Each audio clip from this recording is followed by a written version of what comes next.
is up, everyone? Welcome back to the channel. I am your host, Nerd Cosa Nostra, and this is Reign of Horror. It is Thursday, November 7th. I hope everyone had a great Thursday, or hope you're still having a great Thursday. And thank you for joining me on today's episode. Had a few things come up, some new looks, some first images on a couple films, on a few films that we are expecting to get going into next year. One of them, I think it's just kind of following suit with some of the, I don't want to call them remakes, but horror takes on some classic characters that we've seen that are public domain. If you know what I'm talking about, just by that little tease, you know what some of the previous films that we've been seeing, some of the new drops that we've gotten recently as far as new images. But another one has popped up that I wanted us to take a look at tonight. And then again, we have some first looks at some films that should be hitting hopefully next year, which I'm excited about. I'm excited about all of these. Again, fresh ideas, new takes on one of them, a classic character. Actually, on two of them, classic characters. But again, nonetheless, I feel like the horror genre is starting to come into its own over the last year or so, especially this year. A lot of fresh ideas, a lot of new things that have come out, not just your typical reboot, remake, or just another sequel to a long-running franchise. Don't get me wrong, those are still happening. I think that goes without saying. I mean, I think we're at some point we're supposed to get, Saw 11 next year, which, in my opinion, I feel that franchise has run its course. I feel that franchise ran its course early on in the sequels, but that's just me. I think the Saw franchise could easily have stopped a while back and been put on the shelf for a while, or tried to take it in a new approach. Maybe after a few sequels, you maybe could have done like a TV series or something. But that one just feels like it's just again a rinse and repeat, and I gave up on it a while back. I mean, don't get me wrong. I still watch them. I still check out the films to see if I'm going to be swayed one way or the other, if I'm going to change my mind. But 11 after the original and 10 sequels in, I really haven't. It hasn't swayed me. I haven't changed my mind on how I feel about what should happen with the franchise. So, nonetheless, like I said, I'm glad that we're starting. We got a lot of new things that came out this year. We're going to be getting a lot more new things coming out next year. So, let us jump right into our first topic. So, as I mentioned, something that we've been seeing lately, especially with public domain IPs, characters, we're starting to see a horror take or horror perspective on those, like Winnie the Pooh, right?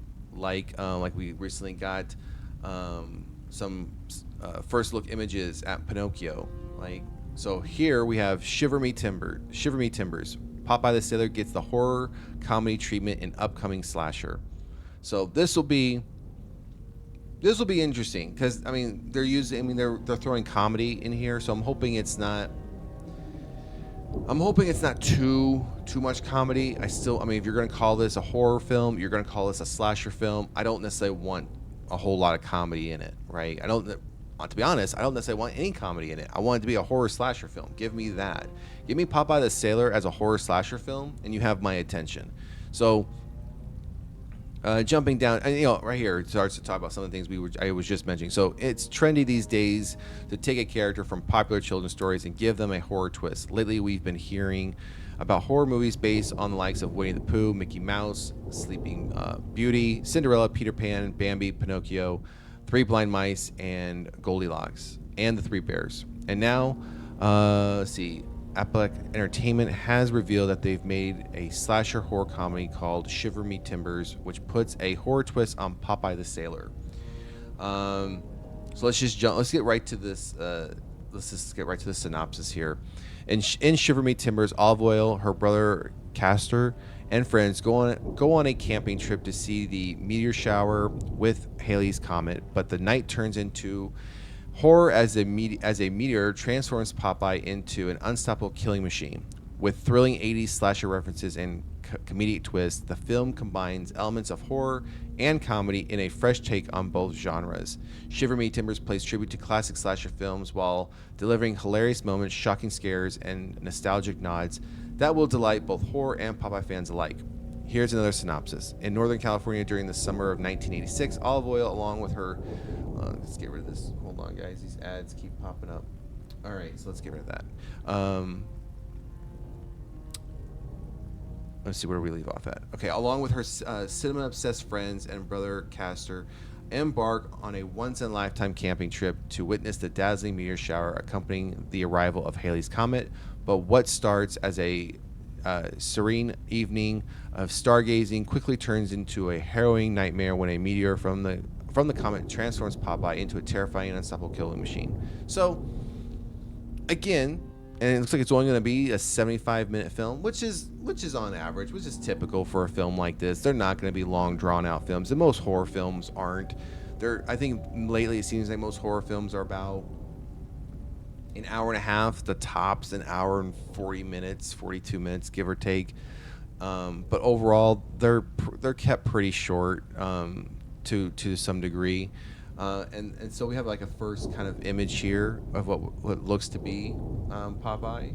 Um, can't see. I mean, obviously we don't know what he looks like before this image to see how he's transformed, or if it's a physical transformation and mental, if it's just a mental one. But it looks like this might be like his pipe that we know that he's had in the cartoon. Got some more images here. Definitely looks like it has that 80s vibe to it just based on their clothing. Yeah, even like in this image here, based on the clothing, yeah, definitely an 80s vibe. Looks very independent, low budget, and looks like this might be I don't know if this is supposed to be the Popeye character that then transforms. Yeah, looks very independent, very gritty, very grindy looking type film. Got some, yeah, definitely got some retirement happening here, whatever's happening in this scene, and then we have like the poster, which I think the poster is definitely a very 80s vibe. So yeah, I'm interested. I mean, I'm interested in these types of films when you take like these classic characters that you would never think to put a horror twist on, and you do, right? Whether they work or not, whether the film is successful, I still think it's an interesting take to see, characters like Pinocchio made into a horror film, because obviously that's never what they were intended for. It wasn't ever the intent of the creators that Pinocchio would ever be, or even like Popeye would turn into a slasher film. But it's interesting to see now that these are public domain. What people out there, what stories they can come up with, or what they can create with it. So I'm interested to see this. Like I said, it's just one more to add to the list of classic characters from our childhood. I mean, especially if you grew up with these, to see how they can now be twisted into a horror aspect. So yeah, now we're getting Popeye the Sailor. So more to come on this. Looking forward to it.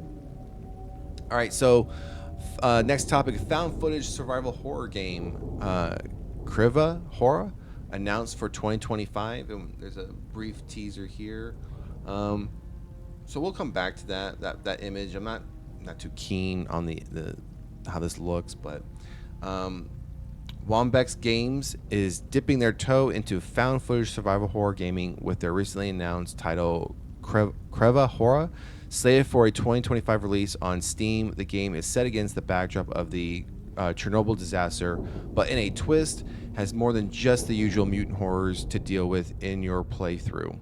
The story, let's see, sounds something more like out of X-Files after the events of Chernobyl disaster in 1986. The Soviet government didn't want to publish anything about the accident and the impact of the nuclear fallout. Fast forward to 1995, where a man named Jens has retired in an apartment somewhere in Amsterdam. The man has no family members or anyone to collect his belongings. As police investigate his death, a secret storage locker is discovered. Inside is a Soviet passport under the name, I'm not even going to try to pronounce that, and a camcorder with a disturbing recording made in the area close to Chernobyl. So it goes on to talk a little bit more about the synopsis, and that's where the article ends. We have a brief teaser trailer for it. So let's go back to this image up here. So, I mean, unless this image is just meant to make the film or make the game look like, I mean, they mentioned 1995 and even the 80s when Chernobyl happened. I mean, when you look at this image, and it could just be because it's a screenshot image of the gameplay, I'm hoping the graphics look better than this. because otherwise this looks and again, if we see down here, there's a timestamp. So obviously in the game, this is something portrayed to be on the camcorder. So it's possible that it looks like this because it's you're looking at this from the camcorder's perspective, and then when you're not, the graphics look much better. If so, let's do it. Let's see what this brings, because horror games, I mean, we have some horror games out there, but I am all for getting more of them. I think they are some of the best games to play, especially when you have the jump scares, when you really have to think about how you're going to survive the game. It's not just like a run and gun type game. You have to be a little bit strategic, and especially if there's an entity or an alien species that you're trying to avoid, right? You can't just be walking around like normal. You have to be somewhat quiet, or you have to kind of stay in the shadow. You have to really think through the gameplay a bit. Again, it's not just a run and gun.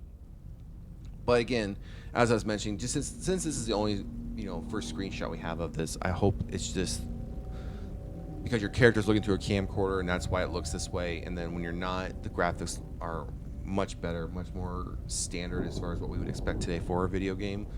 But nonetheless, I am glad to see that we're getting another horror game out there. So, and we're getting it next year. It didn't mention when next year, but at least we're getting something next year. So, all right, next topic. Night Comes. First look image shows Daphne Keane and Samantha Lorraine in Jay Hernandez's horror thriller. Sorry. Earlier this year, it was announced that actor Jay Hernandez, whose credits include Magnum PI, Hostel, and Suicide Squad, would be making his feature directorial debut with the survival horror thriller Night Comes, working from a screenplay he wrote with Jason Bourque and Nancy Isaac. The film stars Daphne Keane, Deadpool and Wolverine, Logan, Star Wars The Acolyte, and Samantha Lorraine, Dora, and they search for Sol Dorado. You are so not invited to my bat mitzvah. Okay, interesting title. I have not heard of that one. And The Walking Dead. And now an image from Night Comes production has been unveiled, giving us our first look at the characters played by Keane and Lorraine. That image can be found at the bottom of this article. So let's jump right to that. Let's see what that looks like. All right, so definitely very looks like very apocalyptic, as far as how they're dressed. I mean, for example, it looks like her pants are like fashioned between like, I don't know, a dozen others. Just like the backdrop, this minivan or this vehicle is burned out, and just the state of how they look. This could be kind of like an end of the world type scenario, zombie apocalypse type environment. Who knows? But I'm definitely keen on seeing this. I'm glad to see Daphne Keane's coming out there doing some other stuff, right? I mean, we obviously know what she's known for. Unfortunately, I would like to see her in that Marvel universe a bit more, playing that character, but. Nonetheless, she's out there doing some more. Hey, if she's going to be out there into the horror genre for us, I'm all for it. I don't see, there was nothing up here in the rest of the article, and I'll put the link to the article in the description of this video. But there was nothing else as far as in this. It was just a couple quotes, but nothing that gave us too much insight as to the film and its release date. But we know the script's there. It's casted with at least the two main actresses who are going to lead it. And again, it could be another fresh take on for a horror thriller. So, as I've mentioned before, as I mentioned in yesterday's video, and I mentioned tonight a couple times, is keep giving us new things, keep giving us new ideas. I mean, they're not all going to hit. Some of them may not be great, but some of them may turn out to be great. May kick off a franchise. So, again, I'm all for getting some new stuff out there for us to see. So, more to come on this one, but at least we know hopefully we'll get this next year, sometime maybe late next year. Doesn't say, but I mean, that would be my hope. So, all right. So our last topic for the evening, again, is one of those ones I think we all know a bit, but we're getting our first look at it. Grendel preview the live action movie's monster design from the Jim Henson Company. So here it is. We're not even gonna wait. Here it is. There's our first look right there. Now, if that's a bodysuit, practical effects, no CGI, that looks absolutely fire. That looks amazing, and I can't wait to see this in live action and how this functions, because that looks phenomenal. The classic tale of Beowulf and Grendel is coming back to the big screen in a new live-action movie from the Jim Henson Company titled Grendel. The Hollywood Reporter ran a fresh preview piece this afternoon that gives us a first look at the upcoming project. The upcoming live-action movie from director Robert D. Krasowski will adapt the same titled 1971 novel from John Gardner, with Jeff Bridges starring as Grendel alongside Dave Bautista as Beowulf and Bryan Cranston as King Hrothgar. So got some fire casting right there. Got some, three big names already. Going to be bringing this one to life. So thus far, that's good. And we're going to be using the novel, the 71 novel, as our reference material. That's even better. So far we're off to a good start. And again, we saw the image as far as the first look, so that even looks great as well. So far I'm pretty bought in. The cast includes Thomasin McKenzie as Queen Wealthero, Aidan Turner as Unferth. I'm sure I'm butchering all these names, and T-Bone Burnett as the Shaper, who will also provide original songs for the film. The source material for the movie, THR notes, retells the epic poem from the perspective of the monster Grendel, who terrorizes the kingdom of Hrothgar of the Danes for 12 years. Jim Henson's Creature Shop is handling the creature work for the movie, set to begin filming next year. And THR also shares a sneak peek at the concept design for the titular monster, which I think, okay, so yeah, we have down here the concept next to the actual first look. So pretty spot on as far as what their concept was and how they brought it to life. And I think it's always great to see these things as far as what the concept drawing is and how they can bring it to life. And again, it's pretty spot on, pretty close. And with filming beginning next year, so I would imagine that we probably won't see this one until 2026, probably early mid, maybe even summertime 2026. If this doesn't start filming until next year, but again, that just depends upon when they start filming it next year, right? So they might be waiting to do this one maybe as a drop around towards the end of the year, maybe Halloween time, maybe. But I see this potentially more as a summer drop. So they would then need to start filming by mid next year, no later, just to make sure if they do a summer 2026 drop. So yeah, definitely interested in this. Again, going to see our live action of this story from Grendel's perspective, and again, we have our first look at the character. So definitely excited about this one as well. All right, everyone, that is going to do it for tonight's episode. Thank you for joining me tonight, and as always, please like, share, and subscribe to the channel. It definitely helps us out, and we will be back at it tomorrow, Friday. So again, if it is still your Thursday, enjoy the rest of your evening. If you are already into your Friday, happy Friday.